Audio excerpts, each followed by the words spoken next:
हिंदुत्व सम्राट शिवसेना प्रमुख वंदनीय बाळासाहेब ठाकरेंचा तुझ्याचा शिवसेनेचा बाकीचा भंगार प्रमुख आदरणीय उद्धवसाहेब ठाकरेंचा छत्रपती शिवराय हिंदी हृदय सम्राट शिवसेना प्रमुख माननीय बाळासाहेब ठाकरे स्वर्गीय मासाहेब यांना अभिवादन करतो।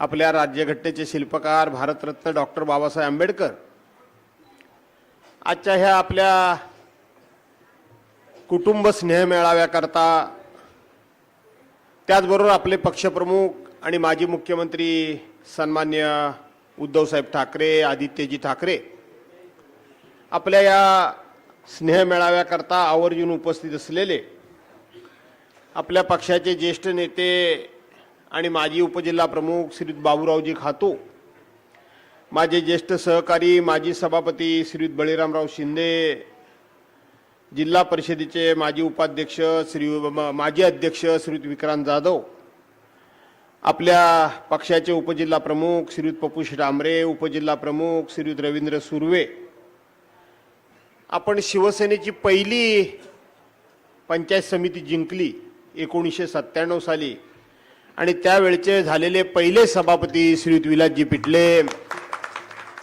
माझे ज्येष्ठ सहकारी श्रीयुत मुळे भाऊ, उपजिल्हा प्रमुख प्रतापराव शिंदे, आमचे इम्तियाज मुकादम, आमचे ज्येष्ठ मार्गदर्शक आणि उपतालुका प्रमुख श्रीयुत काशीरामजी मोहिते, व्यासपीठावर उपस्थित असलेल्या आमच्या गुहागरच्या पहिल्या सभापती मुळेवहिनी, वैद्यताई, आमच्या माजी सभापती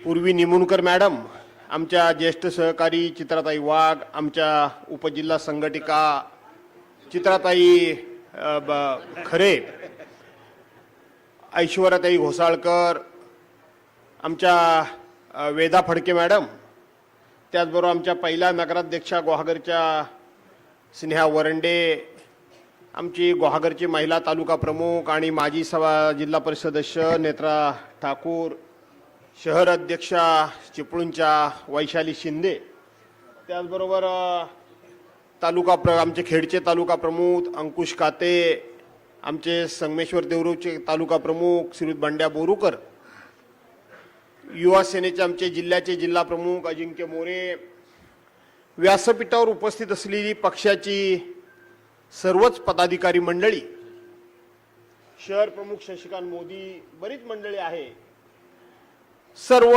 आजी माजी लोकप्रतिनिधी, विद्यमान पदाधिकारी, माजी पदाधिकारी,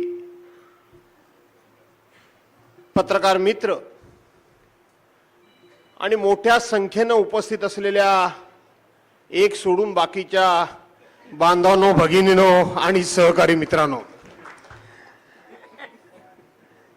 बरेच दिवसांना आपण सगळी मंडळी एवढ्या मोठ्या संख्येने एकत्र आलेलो आहोत। माझ्या काही सहकाऱ्यांना पप्या चव्हाण वगैरे हे जे काही जुने सहकारी वर्षानुवर्षेचे आहेत त्यांना आठवत असेल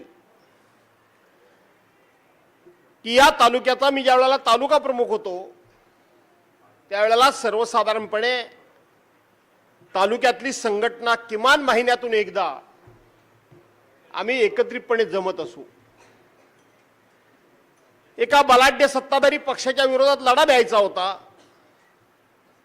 कारण गावच्या ग्रामपंचायत सदस्यापासून देशाच्या पंतप्रधानापर्यंत काँग्रेस पक्षाचेच सगळे पदाधिकारी होते आणि त्यातल्या त्यात सिंधुदुर्ग आणि रत्नागिरी जिल्हा हा एकच जिल्हा होता।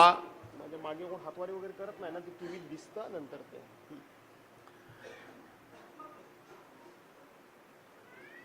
त्या सगळ्या दोन्ही जिल्ह्याचे मिळून सगळ्यात महत्त्वाचे पदाधिकारी हे आपल्या चिपळूण तालुक्यामधले होते। म्हणजे दोन्ही जिल्हा काँग्रेस पक्ष ज्या वेळेला एकत्रित होता त्यावेळेला टीके शेटे नावाचे एक फार मोठे उच्च उत्तुंग अशा प्रकारचं व्यक्तिमत्व त्यावेळेला या दोन्ही जिल्ह्याचे एकत्रितपणे अध्यक्ष होते। त्यानंतर संपूर्ण काँग्रेस पक्षाची एकंदरीत त्यावेळची जर परंपरा तुम्ही पाहिलीत तर जिल्ह्याचे अध्यक्ष हे आपल्या चिपळूण तालुक्यातलेच असायचे. खासदार जर तुम्ही बघितलेत तर जवळजवळ बहुतांशी खासदार हे आपल्या चिपळूण तालुक्यातूनच झाले. अशा प्रकारच्या एका बलाढ्य पक्षाबरोबर त्या काळामध्ये शिवसेनेचं अस्तित्व निर्माण करणं, शिवसेना उभी करणं, शिवसेना तर होतीच, परंतु त्या शिवसेनेला प्रत्येक क्षेत्रामध्ये सत्तास्थानी घेऊन जाणं हे एक तालुका प्रमुख म्हणून माझ्यासमोर खूप मोठं आव्हान होतं, माझी खूप मोठी जबाबदारी होती. आणि ती जबाबदारी पाडायची असेल तर छत्रपती शिवाजी महाराजांच्या शिवनीतीप्रमाणे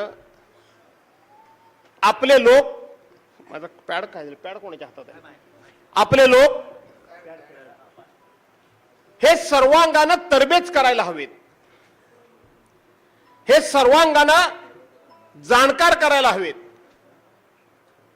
लढाई जर लढायची असेल तर आपली ताकद कमी आहे, यश मिळवायचं असेल तर बुद्धी चातुर्य वापरलं पाहिजे, यश मिळवायचं असेल तर खूप मोठ्या प्रमाणामध्ये व्यवस्थितपणे डावपेच आखले पाहिजेत आणि ते डावपेच यशस्वी केले पाहिजेत आणि त्याचं मार्गदर्शन हे आपल्या सहकार्यानं असलं पाहिजे. अशा प्रकारचा एक विचार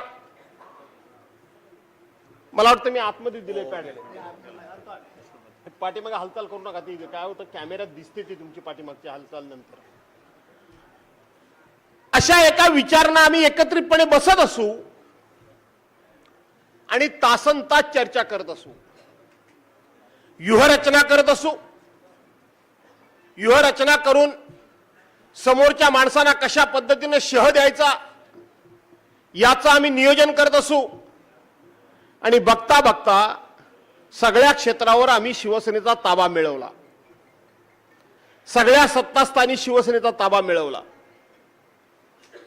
आणि तोच विचार त्या वेळेपासून आजही माझ्या मनामध्ये आहे.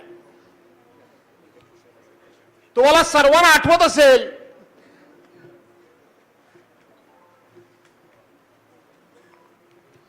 की मी केवळ माझी निवडणूक बघत नाही,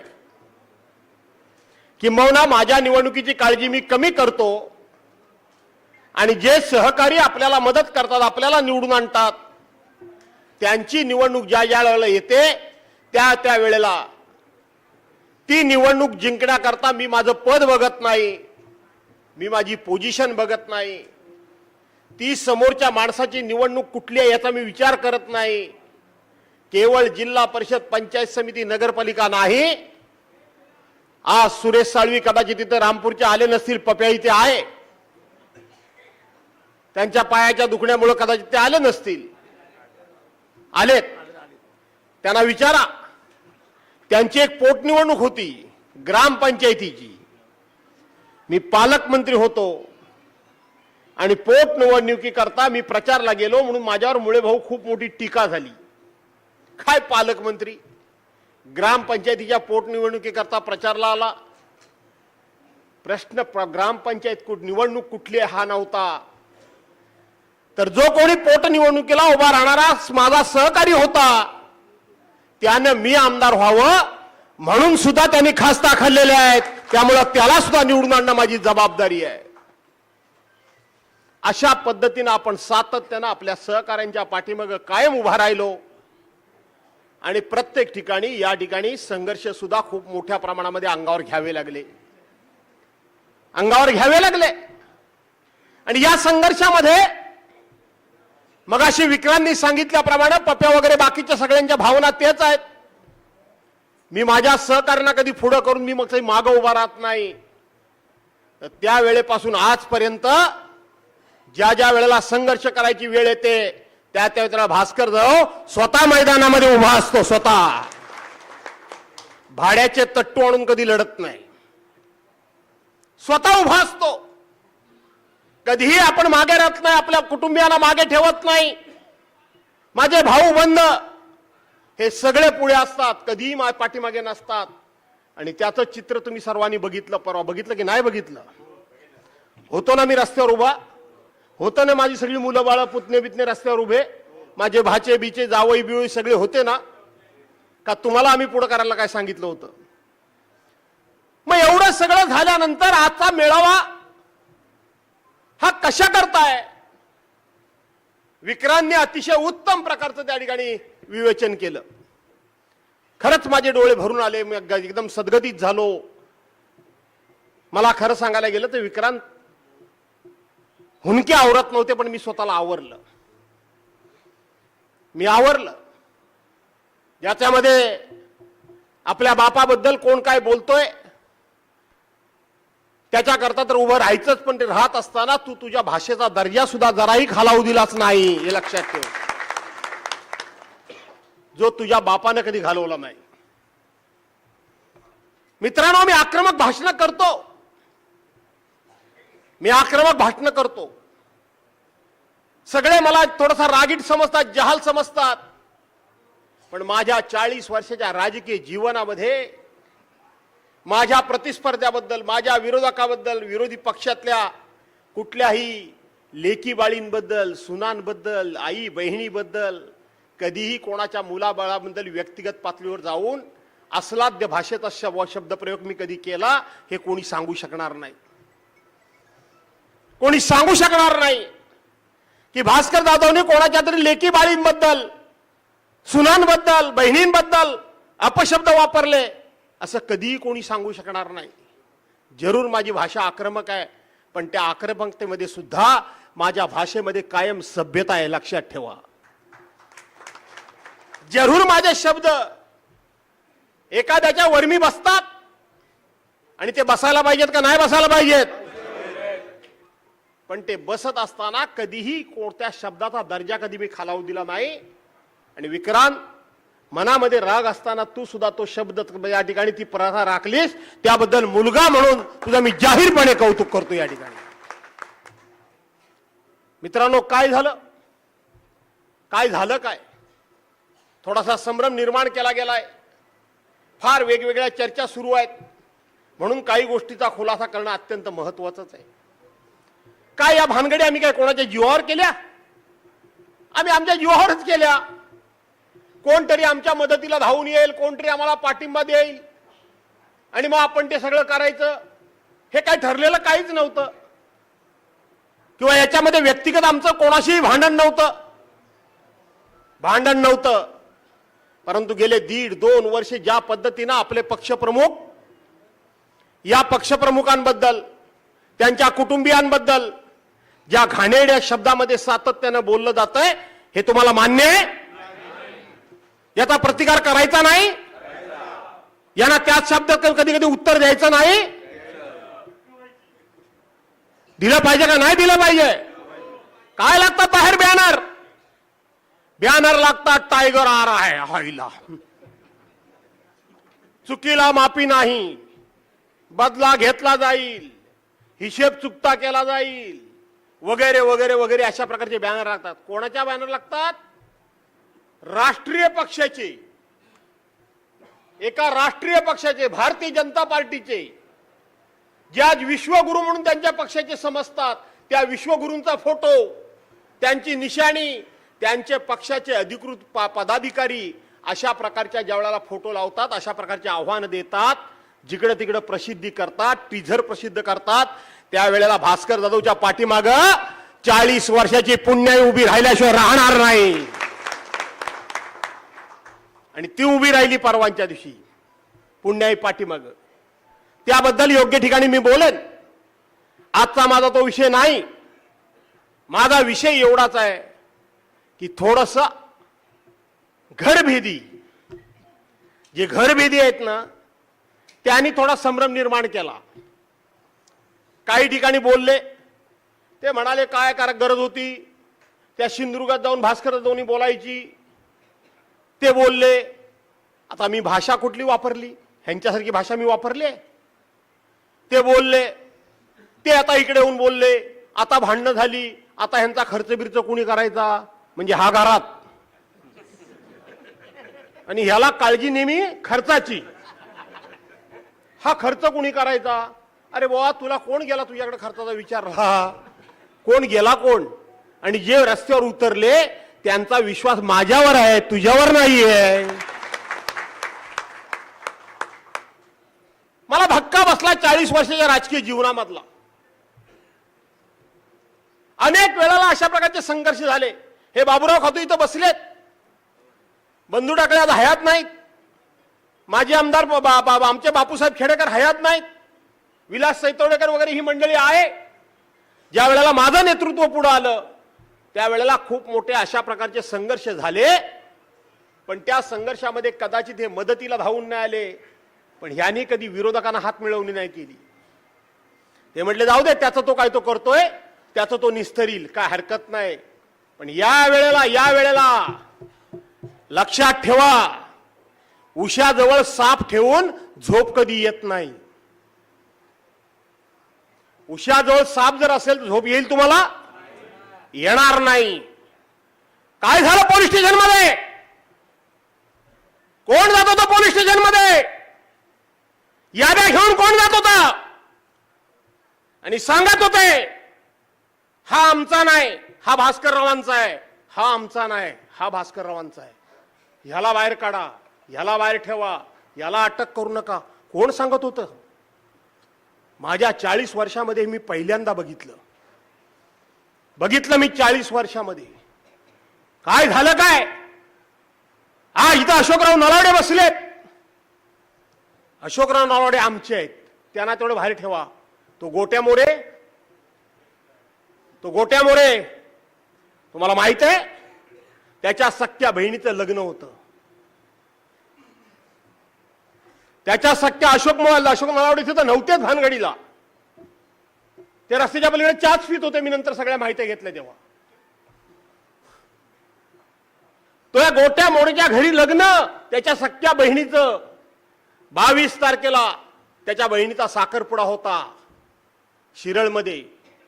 मी या सगळ्यांच्या घरी 11च्या 11 लोकांच्या घरी भेटायला गेलो. स्वाभाविक आहे, आईला वडिलांना वाटणारच. म्हटलं काळजी करू नका, 22 तारखेला गोट्या कुठल्याही परिस्थितीमध्ये तुमच्या घरी येईल बहिणीच्या साखरपुड्याला. कारण जामीन झाला होता, फक्त ऑर्डर हातात मिळत नव्हती. ऑर्डर करता किती दिवस गेले.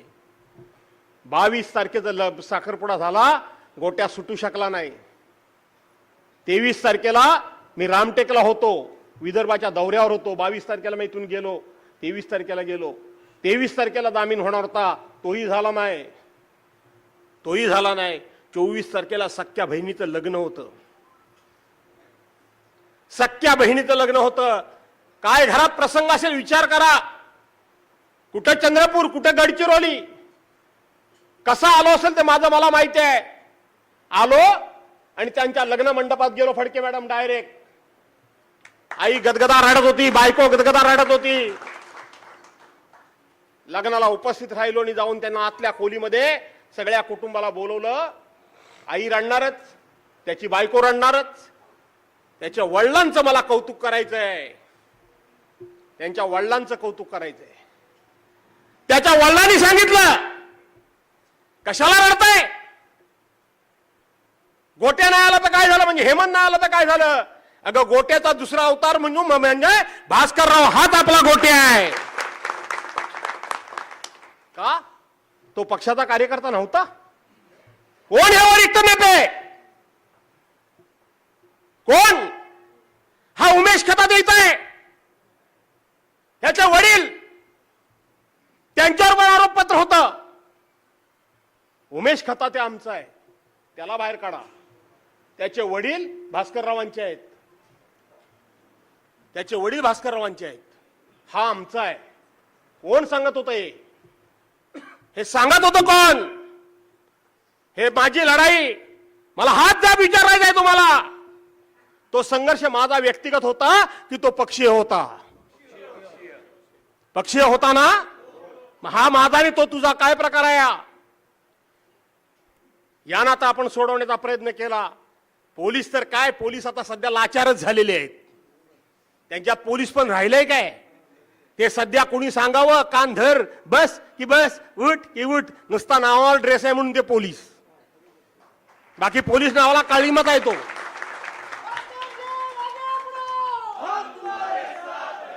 पोलीस नावाला काळीमात आहे तो. त्यांच्या बायकांबद्दल पुढारी बोलतायत, त्याचा त्यांना राग येत नाही.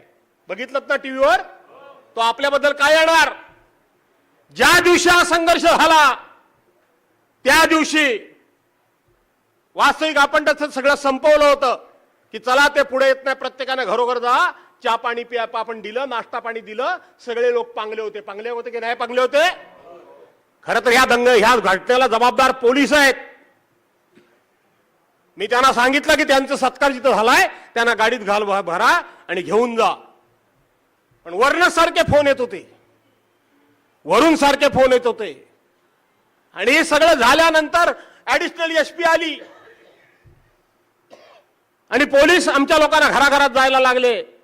विचारा काय लोक साक्षीदार आहेत त्याला, इथं फैसल आहेत, रामडिगे वगैरे काय लोक आहेत साक्षीदार. अंकुश, कपडे काढले होते तसेच कपडे पुन्हा चढवले आणि सरळ पोलीस स्टेशन मध्ये गेलो.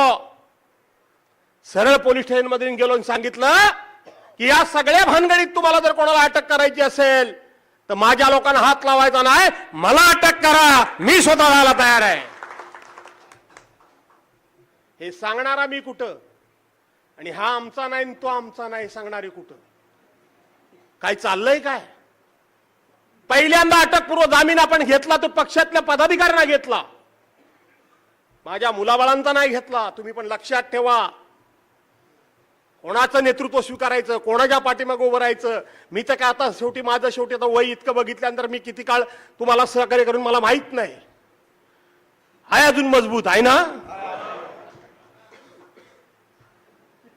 पण लक्षात ठेवा, तुमच्या आयुष्यामध्ये तरुण पिढीला उपयोगी येईल.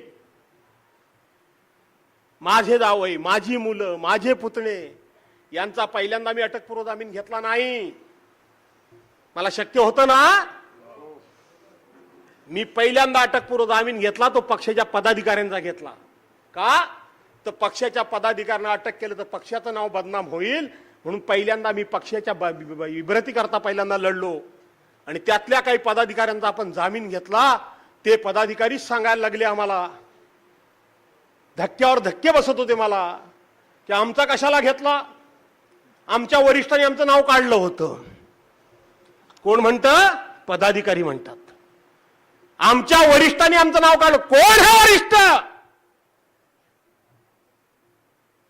हे वरिष्ठ कोण. ती लढाई संघटनेची होती. रस्त्यावर उतरला प्रत्येक माणूस हा संघटने करता होता. उद्धव बाळासाहेब ठाकरेंकरता लढत होता. आणि त्यावेळेला पदाधिकारी सांगतात की आमचं वरिष्ठांनी नाव काढलं. विश्वासघातकी राजकारण माझं झालं, या ओळीला अर्थ हाय त्या पत्रातल्या. कोण वास्तविक सगळे संघटनेचे कार्यकर्ते आपले नाहीत. आणि एवढं करून या सगळ्याचा पुढारी मी होतो.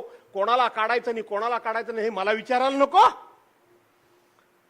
मला विचारलं पाहिजे, माझ्याकडे चर्चा झाली पाहिजे. आहेत पोलीस जिवंत, ते पोलीसच मला सांगत होते की हे तुमच्या पक्षाचे पदाधिकारी येत होते आणि हे मला सांगत होते की हा भास्कर रावांचा आहे, ह्याला अटक करा, हा आमचा आहे, ह्याला सोडा. हे मान्य आहे तुम्हाला. हे मान्य आहे का तुम्हाला. म्हणून म्हटलं की असे साप उशाला घेऊन झोपून तुम्ही झोपू शकत नाही. ही असली भानगड म्हणजे काय. ही भास्कर तुझ्या हाता अंगावरचा मळ सुद्धा नाही. हेड तिच्या हिला आहे काय नाही काय. पण हे राईट आहे. कोण करतो हे सगळं. मी स्वतः सांगतोय की मला अटक करा. मी स्वतः धडपडतोय. सगळ्यांचा पहिल्यांदा अटकपूर्व जामीन घेतले आणि मग माझ्या मी मुलांचं आणि सगळ्यांचे जामीन अटकपूर्व जामीन घेतले. अगोदर नाही घेतले माझे मी. काय नवीन काय. अशा पद्धतीच्या अफवा महाराष्ट्रामध्ये आज जाणीवपूर्वक विरोधी पक्षाचे लोक पण पसरवत आहेत आणि सत्ताधारी आमच्या जवळचे पण पसरवत आहेत. ते काय नाही हो, त्या भास्कररावांना ना उद्या काहीतरी मिळालं पाहिजे म्हणून ते संघर्ष करतायत. मला मिळालं पाहिजे म्हणून मी संघर्ष करतोय. मला त्याचाही आज खुलासा होणं गरजेचं आहे. तुम्हाला काय वाटतं, उद्या उद्धव साहेबांची सत्ता येणार आहे का नाही येणार आहे. नक्की ना. मग तुम्हाला काय वाटतं त्यात मला काय मिळेल.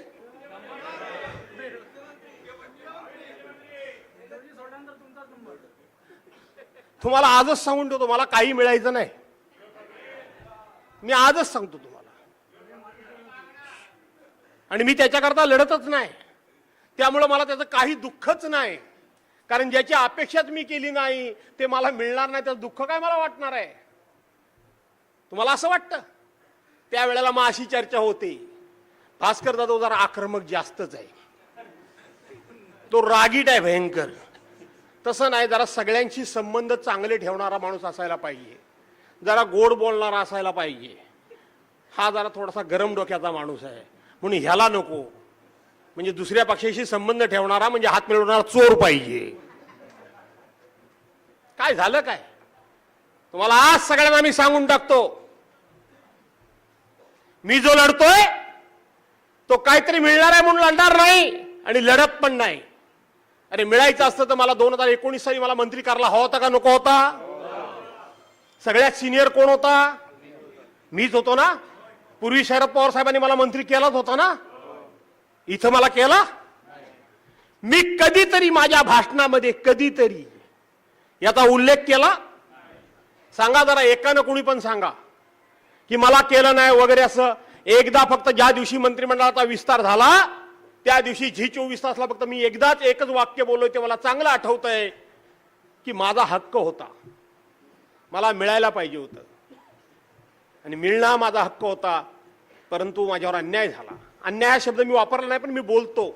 त्याच्यावर त्यांनी पुढचा प्रश्न विचारला की तुम्ही नाराज आहात काय? मी यत्किंचितही नाराज नाही. हा विषय आजपासून मी सोडून टाकला.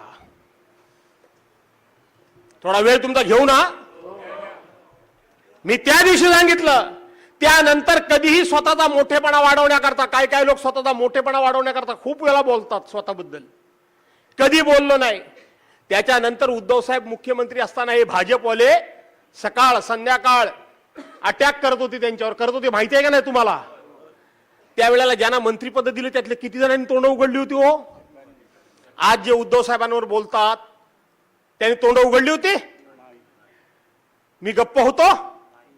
मला मंत्रीपद मिळालं नाही म्हणून जाऊ द्या तिकडे मोरू द्या, मला काय करायचं असं मी कधी केलं? मीच लढत होतो का नव्हतो लढत होतो? दुसरा किस्सा तुम्हाला मी सांगतो. ज्या वेळेला पक्ष फुटला त्यावेळेला गटनेता बदलायचा वेळ आला, कारण एकनाथ शिंदे गटनेते होते. दादा गटनेता कोणाला करायला हवं होतं? मनापासून सांगा, कोणाला करायला हवं होतं? विधानसभेमध्ये आज कोणाचा आवाज आहे? पक्षानं मला गटनेता केलं नाही. पक्षानं मला गटनेता केलं नाही. पण गटनेता केलं नाही म्हणून मी कधी भाष्य केलं, कधी तोंड उघडलं, कधी नाराजी व्यक्त केली, कधी सभागृहामध्ये संघर्ष करायचा थांबवला? काय संघर्ष करायचा? त्यांच्या विरोधात बोलायचं थांबवलं? मला केला नाही. तिसरी गोष्ट तुम्हाला आज सांगतो, विक्रांत खूप चांगलं उत्तर दिलंस. खरं तर त्यात असलेल्या लोकांना उत्तर द्यायची काही गरज नाही, पण तो माझी बॅग भरत होता. मी एकनाथ शिंदेंच्याकडे जायला होतो तेव्हा माझे कपडे बिबडे तोच भरत होता, इस्त्री बिस्त्री वगैरे तोच करत होता. कारण अचानकपणे जायचं होतं ना, पळून जायचं होतं ना, लपून जायचं होतं ना, त्यामुळे तयारी नव्हती. त्यामुळे माझे कपडे त्याला इस्त्री कर, कुठं बूट पॉलिश कर, कुठं काय कर, जो करत होता त्यावेळेला. त्याचा किस्सा सांगतो तुम्हाला. 20 तारखेला मतदान झालं. 20 तारखेला मी रेल्वेतून इथं आलो. 21 तारखेला हे सगळे गुवाहाटीला काय ते सुरतला गेले आणि गुवाहाटीला गेले. किशोर मी इथंच होतो. त्या दिवशी आपली मीटिंग होती इथंच होती. आणि मला उद्धव साहेबांचा फोन आला, आपल्या कार्यालयाच्या समोर तुम्हाला ताबडतोब मुंबईला यायला पाहिजे. मी मुंबईला गेलो. ट्रेन नव्हती. एक ट्रेन दिल्लीला जाणारी कुठली तरी लेट झाली होती, 4-4.5 तास. ती आपल्याला मिळाली. तुम्हाला माहित असेल काय लोकांना. मी गेलो. खरं तर पनवेलवरनं डायरेक्ट आम्हाला तिकडे न्यायची वास्तविक ट्रॅफिक मोकळं ठेवायला पाहिजे होतं, ते ठेवलं नाही. वेळ झाला. आणि उद्धव साहेबांच्या वर्षा बंगल्यावर बैठक झालेली होती. मी हे कधी माझे स्वतःचे किस्से मी कधी बाकीच्यांसारखे सांगत नाही की आम्ही उद्धव साहेबांच्या मागे निष्ठेने कसे आहोत, आमच्यावर काय काय होतंय, हे कधीच मी सांगत नाही. पण आज सांगण्याची वेळ आली आहे. मी गेलो वर्षा बंगल्यावर. त्यावेळेला जवळजवळ सगळी बैठक बसलेली होती, झाली, संपत आली होती. सगळे 18च्या 18 खासदार उपस्थित होते. पहिल्या टप्प्यातले 17-18 आमदार फक्त गेले होते. बाकी सगळे आमदार तिथे उपस्थित होते. बाकी सगळे आमदार उपस्थित होते. तिथे हे बॅग भरणारे पण आमदार उपस्थित होते माझी. कारण रात्री बॅग भरायली होती, तेव्हा नव्हती भरायची. बॅग भरणारे लक्षात आलं ना तुमच्या का नाही? ते पण माझी बॅग भरवलं. म्हणजे तेव्हा काय भरायचं ठरलं नव्हतं, त्यामुळे इस्त्री बिस्त्री काय करायची नव्हती. मीटिंगला होते ते होते. सगळ्यांचं मी ऐकून घेतलं. सगळ्यांचं मी शांतपणे बसलो होतो. तुम्हाला अभिमान वाटेल मी पुढचं वाक्य सांगितलं की, आणि तो वाटायलाच हवा. ज्याला खऱ्या अर्थानं स्वाभिमान काय तो कळतो, निष्ठा काय ती कळते, प्रक्षेप्रेम काय ते कळतं, आणि ज्यांना खऱ्या अर्थानं भास्कर जाधव काय तो माहिती आहे त्यांना अभिमान वाटेल असं पुढचं वाक्य सांगतो मी तुम्हाला. सगळ्यांचं ऐकून घेतलं, मी काही बोललो नाही. आणि त्यांचा आग्रह होता की आपण बीजेपीकडे जाऊ, अमुक करू तमुक करू. त्यांना ते काय बोलायचं ते बोलत होते.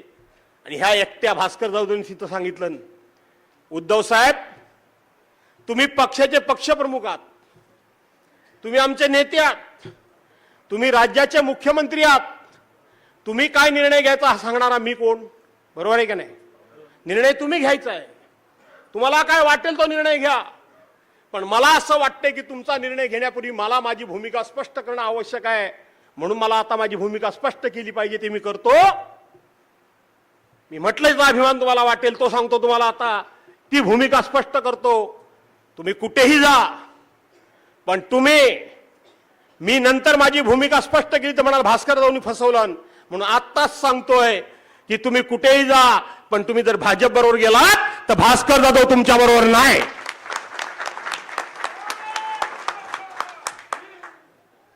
का द्यायला का होती घोषणा? अडचण काय आली? हा भास्कर जाधव तुमच्या बरोबर नाही हे सगळ्यांच्या बैठकीमध्ये पक्षप्रमुखांना सांगणारा हा तुमचा भास्कर जाधव आहे. तिथं सांगितलं. हे जे सांगतात ना उद्धव साहेब ह्यांच्या बरोबर गेले, काँग्रेस बरोबर गेले म्हणून आम्ही पक्ष सोडला, 2.5 वर्ष मंत्रिपद भोगताना लाजा नाही वाटल्या, तेव्हा सांगण्याचं धाडस काय दाखवलं की तुम्ही भाजप बरोबर आपल्या काँग्रेस राष्ट्रवादी बरोबर सरकार करणार असाल तर आम्ही तुमच्या मंत्रिमंडळात येणार नाही. ते धाडस तुमच्या भास्कर जाधवनी दाखवलं. त्याचा उल्लेख मी कधी केला नाही, पण मी उद्धव साहेबांना सांगितलं की मी तुमच्या बरोबर नाही. आणि उद्धव साहेबांची एका सेकंदात नव्हे एका क्षणात प्रतिक्रिया आली की सगळे गेले तरी चालतील, आपण दोघांनी राहायचं आणि भास्कररावच्या विरोधात आपल्या भाजपच्या विरोधात लढायचं.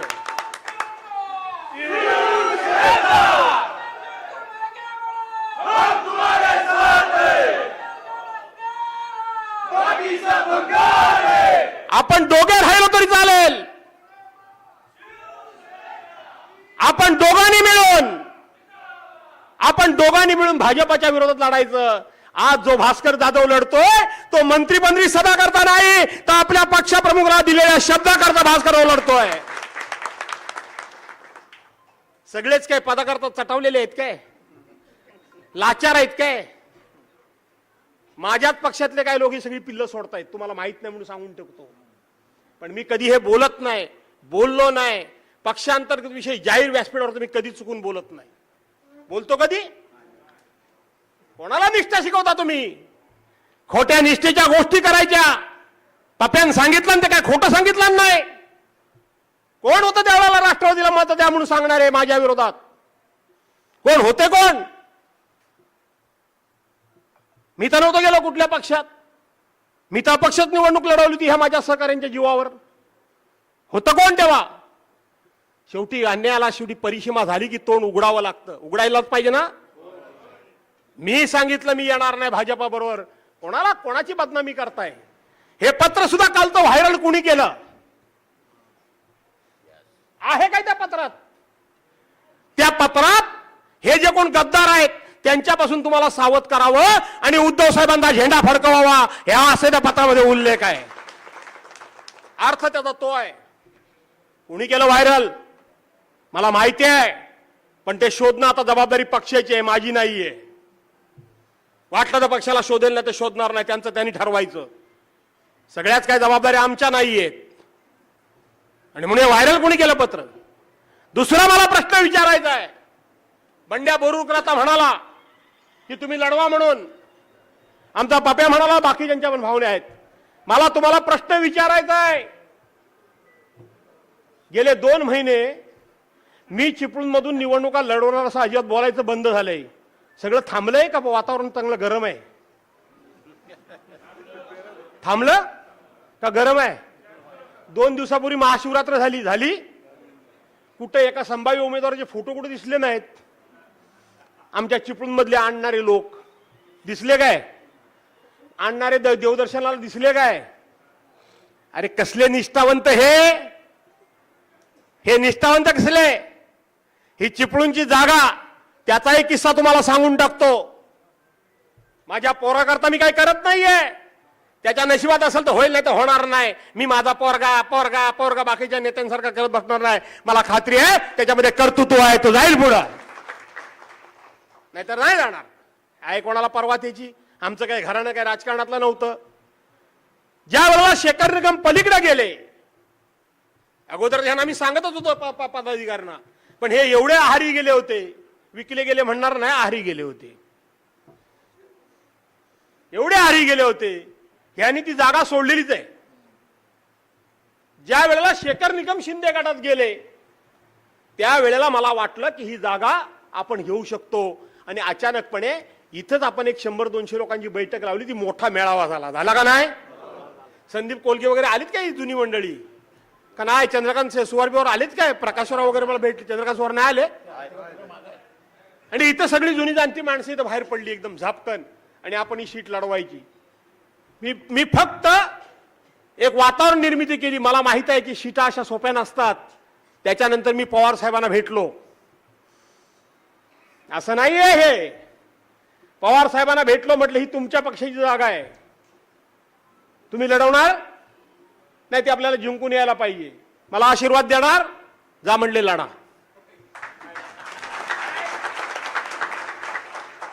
योगायोगाने त्यांच्या पक्षाचे जयंत पाटील आले अध्यक्ष. मीच सांगितलं, म्हटलं जयंतराव साहेबांच्याकडे अशाशी मी आशीर्वाद मागितलेत. जयंतराव म्हणाले की मग ते आम्हाला कोकणात सीट नाही, इकडे नाही, तिकडे नाही. पवार साहेब म्हणले जिंकून भास्कर जाऊ येतो, जा.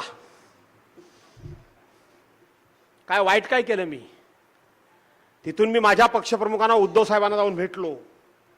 साहेब ही अशी अशी जागा आहे, ती जागा जरी त्यांची असली तरी तुम्ही मला जर म्हणत असाल तर मी पवार साहेबांकडनं ही जागा सोडवून घेऊ शकतो.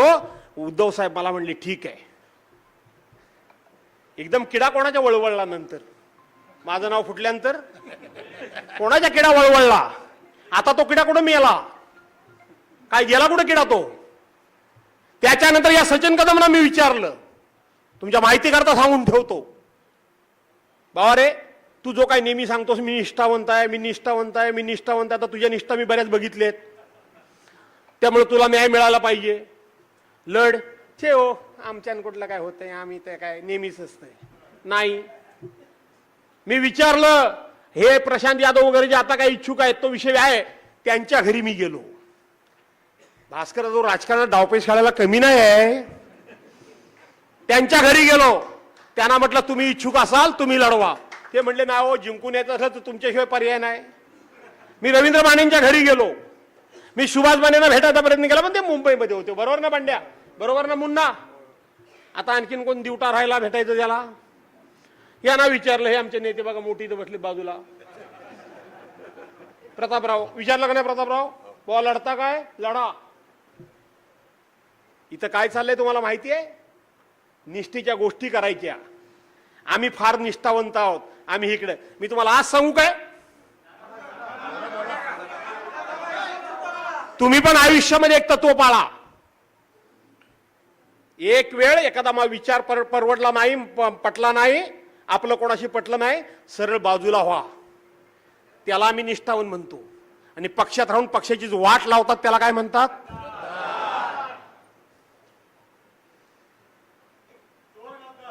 पक्षाच्या आतमध्ये राहून ही घातकी माणसं आहेत. ही सगळी माणसं घातकी आहेत. जातो बाहेर त्याला आपण शिव्या देतो आणि आतमध्ये राहतो तो हे असे धंदे करतो. हे धंदे असे करतात. आणि म्हणून हे सगळं एका बाजूने सांगायचं भास्करराव तुम्हीच, आणि दुसऱ्या बाजूला दुसरा माणूस घेऊन यायचं आणि त्याला सांगायचं तूच फक्त माझं काय ते बघ इकडं. पक्षपेक्षा गेला खड्ड्यात. मला धन्यवाद दिले पाहिजे देवरुखला. धन्यवाद दिले पाहिजे. ते बंड्या बोरुकर आहे आमचा तालुका प्रमुख. इथं वेदा फडके आहेत आमच्या महिला जिल्हा संघटिका. आमचा इथं मुन्ना महाजन, आपला मुन्ना थरवल आहे. असे अनेक आहेत. या सर्वांनी एकच सांगितलं. सुरेशराव कदम संपर्क प्रमुख आहेत. त्यांनी एका शब्दात सांगितलं की जागा, मीच म्हटलं त्यांना की बुवा 3 वेळा चिपळूणला मिळालेली आहे, या वेळेला तुम्हाला ही जागा मिळाली पाहिजे, तुमचा हक्क आहे. मी सांगितलं. त्यांनी जे सांगितलं ते महत्वाचं आहे. त्यांनी सांगितलं भास्करराव आम्हाला उमेदवारी मिळेल, पण आम्हाला उमेदवारी नको, आम्हाला आमदार हवाय. आणि म्हणून संगमेश्वर की चिपळूण हा वाद नाही. तुम्ही उमेदवार असाल तर हे निवडून येऊ शकता. हे यांचे उद्गार होते. आम्हाला आमदार हवाय. हे निष्ठावन खरी, हे खरे निष्ठावन. 2 महिने आता मी गप्प आहे. कुठे गेले इच्छुक उमेदवार आणि कुठे गेले त्यांना खेळवणारे, चालवणारे? का दुसरा गिराईक मिळाला आता? कोण दुसरा गिराईक नाही मिळाला आता? प्रशांत पण मजबूत आहे, तसा काय कमी नाही आहे. फक्त आता शेखर जास्त की प्रशांत एवढाच फक्त सौदा करायचा राहिला असेल शिल्लक. तुम्हाला काय हवाय? आमदार हवाय का ह्यांचे किस्से भरणारा हवाय? या अशा अनेक गोष्टी आहेत ज्याचा उल्लेख पप्यान मगाशी केला की मी कधी माझ्या जिभेवर हे शब्द येऊ देत नाही. मंत्रीपद मिळालं नाही, मी कधी चिडलेलो नाही.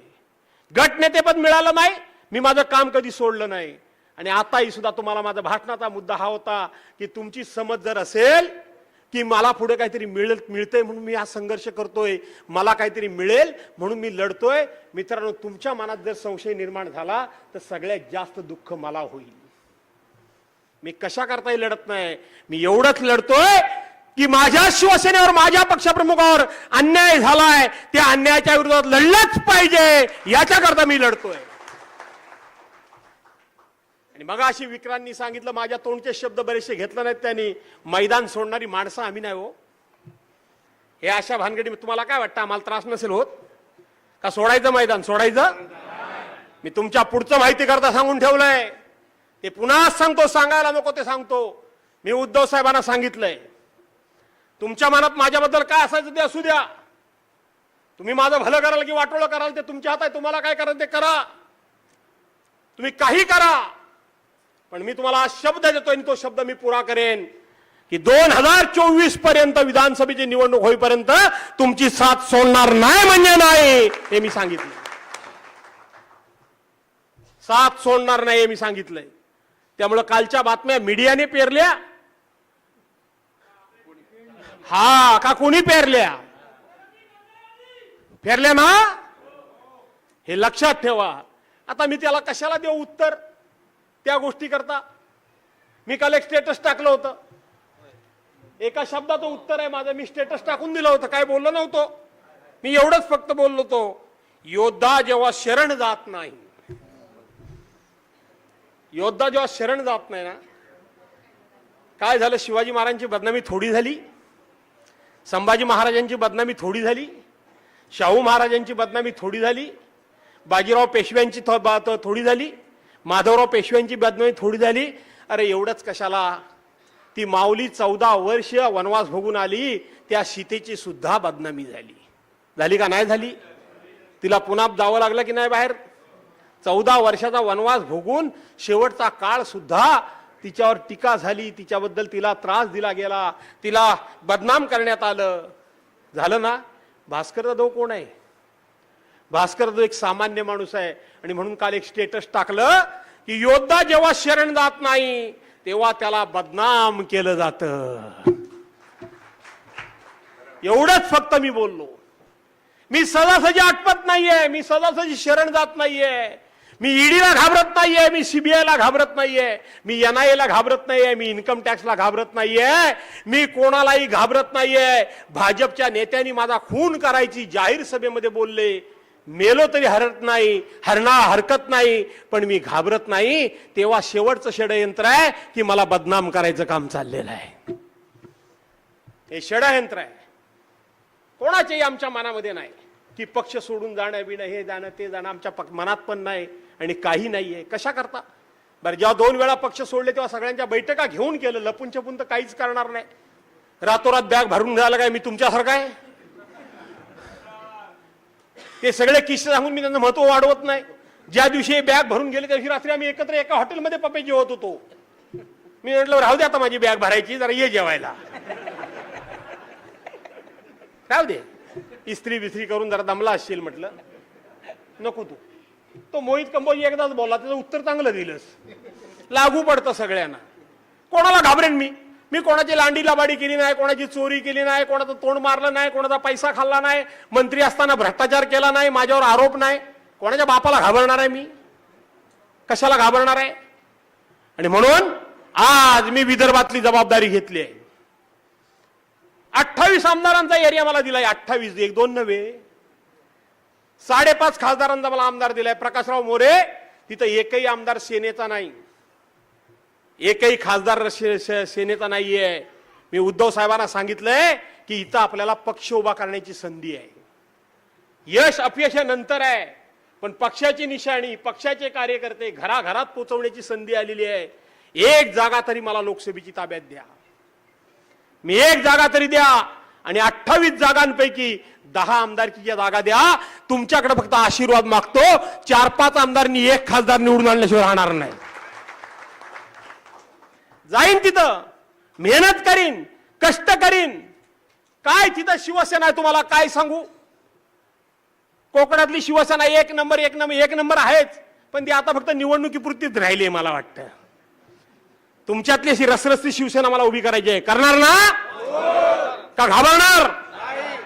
अरे तुमच्या अंगात ना नुसत्या अशा लहरी आल्या पाहिजेत. नुसतं दिसला नेता की शिवाजी महाराज अमुक तमुक घोषणानी हे नाही ते, आणि समोरचा विरोधी दिसला की नाही गप्प बस म्हटलं तुला, असं बाकी हे दिसलं पाहिजे. आणि म्हणून मी ती विदर्भामध्ये काम करणार आहे. काही नाही मनामध्ये ठेवू नका. अर्ध्या वाटेवर कोणाला आयुष्यात सोडलं नाही, सोडणार नाही. कुठल्याही स्वार्थाकरता लढत नाहीये. पक्षप्रमुखांना शब्द दिलाय म्हणून लढतोय, लढत राहणार आहे. त्याच्यामध्ये कुठेही कमतरता काही ठेवणार नाहीये. हे पहिलं सांगतो. मिळण्याची अनेक वेळा संधी आल्यानंतर सुद्धा कशी हुकली. 2004 साली मला उमेदवारी मिळायलाच पाहिजे होती. त्याही वेळेला हेच होते सांगणारे, कान फुंकणारे. आणि म्हणून अशा अनेक शिवसेनेमध्ये माझ्या संध्या हुकलेल्या आहेत. तरी मी नाराज नाही. मी माझं कर्तव्य आणि काम करत राहणार आहे, हा तुम्हाला शब्द देतो. आणि म्हणून कुणीही जरी तुम्हाला सांगितलं की खरंच काय भास्करराव जातायत काय, अहो तुम्हाला अभिमान वाटेल. अख्ख्या विदर्भ मराठवाड्यातनं नुसते फोन, साहेब आता शेवटचा योद्धा तुम्हीच राहिले हो, नका हो जाओ. अरे म्हटलं माझा बाजीप्रभू देशपांडे झाला तर, माझा तानुश्री मालुसरी झाला तर. मी त्यांना हेच सांगितलं. गमतीचा भाग होडा, बाजीप्रभू देशपांड्यांचा इतिहास लिहिला गेला, मुरारबाजीचा इतिहास लिहिला गेला, संभाजी कावजीचा इतिहास लिहिला गेला, त्या ठिकाणी जीवा महाल्याचा इतिहास लिहिला गेला, तानाजी मालुसरीचा इतिहास लिहिला गेला. त्यामुळे मी जरी गमतीनं बोललो असलो माझं ते असं झालं, तर या शिवसेनेकरता तसं माझं झालं तर मी माझं भाग्य समजेन. मी तर माझं दुर्दैव नाही समजणार, माझं भाग्य समजेन. आज इतिहास सांगतोय, पावन खिंडीत लढला बाजी म्हणून वाचला अवघा शिवाजी. म्हणतात ना, पावन खिंडीत लढला शिवाजी. मरण हे प्रत्येकालाच आहे, पण ते असं मरण यावं प्रत्येकाला, योद्ध्याचं मरण यावं, निष्ठेचं मरण यावं, कोणाचाही विश्वासघात केल्याचं मरण येऊ नये, अशी सर्वांची अपेक्षा असावी. आणि म्हणून तुम्हाला बोलवलं ते एवढ्या करताच बोलवलं की मी अनेक संघर्ष केले, पण एकालाही 1 मिनिट सुद्धा अटक झाल्याची आणि रात्रभर पोलीस स्टेशनमध्ये अडकून पडल्याची माझ्या इतिहासात नोंद नाही. माझे 11 जे सदस्य गेले, यांचा विश्वासघात कोणी केलाय ते मला चांगलं माहिती आहे. यांची नावं कोणी दिली ती मला माहिती आहेत. यांच्या घरापर्यंत पोलीस कोणी नेऊन सोडले ते पण मला माहिती आहेत. इथं आहे आमचा साबळे, दीपक साबळे, दिलीप साबळे, प्रकाश जाधव, मोहन जाधव आहेत काय? मोहन जाधव कुठे आहेत? मोहन जाधव, तुमच्या घरापर्यंत कोणी माणसं नेऊन सोडली तुम्हाला माहिती आहेत ना? कोण नेऊन देत होता पोलीस स्टेशनला? द्या. भाजपवाले तर देतच होते, त्याचा विचार सुद्धा करायची गरज नाही मला. आणि म्हणून या चिडीपायी हे सगळ्यांना तुम्हाला एकत्र केलंय. मी तुम्हाला विनंती करतो की असेच एकजूट राहा, असेच पाठीशी उभे राहा. उद्याचा भविष्य काळ हा उज्ज्वल आपला आणि आपलाच आहे. बाकीच्यांचा हिशेब चुकता होणार आहे, बाकीच्यांचा हिशेब चुकता होणार आहे. करायचा ना? होणार आहे, हे लक्षात ठेवा. आणि म्हणून आता 14 तारखेला उद्धव साहेब येत आहेत. गुहागरला सर्वांनी अशाच ताकदीने या. मला काय माहिती तर बोललो असते हीच एवढीच सभा झाली, आणखीन काय सभा असते? बरोबर आहे का नाही प्रकाशराव? का हो दादा, बरोबर आहे का नाही? झाली सभा. तुम्ही वर जाऊन बघा, चारी बाजूला काय माणसं उभी आहेत. ती बाहेर ऊन आहे, त्या झाडा बिडा खालनं लांबून लांबून ऐकतायत माणसं भाषणं. आणि म्हणून तुम्हाला शुभेच्छा देतो. पाठीशी उभे राहा. कुठलाही मनामध्ये किंतु परंतु काही शिल्लक ठेवूच नका. आपल्याला पुन्हा एकदा उद्धव साहेबांचा जो विश्वासघात झालाय त्याचा बदला घ्यायचा आहे आणि पुन्हा एकदा उद्धव साहेबांचं सरकार महाराष्ट्रामध्ये आणायचं आहे. महाराष्ट्रामध्ये आणायचं आहे. आणि त्याच्याकरता फक्त एकच तुम्हाला तंत्र देऊन शकतो. उशाला साप ठेवून जगता येत नाही, झोपता येत नाही म्हणून सांगितलंय. त्या अनुषंगाने एकच तुम्हाला इशारा देतो, कोणाच्या विरोधात नाही, गैरसमज करून घेऊ नका. जाता जाता सांगतो, जिसने साथ दिया उसको साथ दो, जितने साथ दिया उसको साथ दो. ज्यांनी तुम्हाला साथ दिली त्याला साथ द्या. जिसने तुम्हें त्याग दिया, तुम्हाला अडीअडचणीच्या काळामध्ये, प्रसंगाच्या काळामध्ये, भानगडी कुठल्या युद्धाच्या काळामध्ये ज्यांनी तुम्हाला त्याग दिला म्हणजे दुर्लक्ष केलं, जिसने तुम्हें त्याग दिया उसे तुम भी त्याग दो, तुम भी त्याग दो. जय हिंद, जय महाराष्ट्र.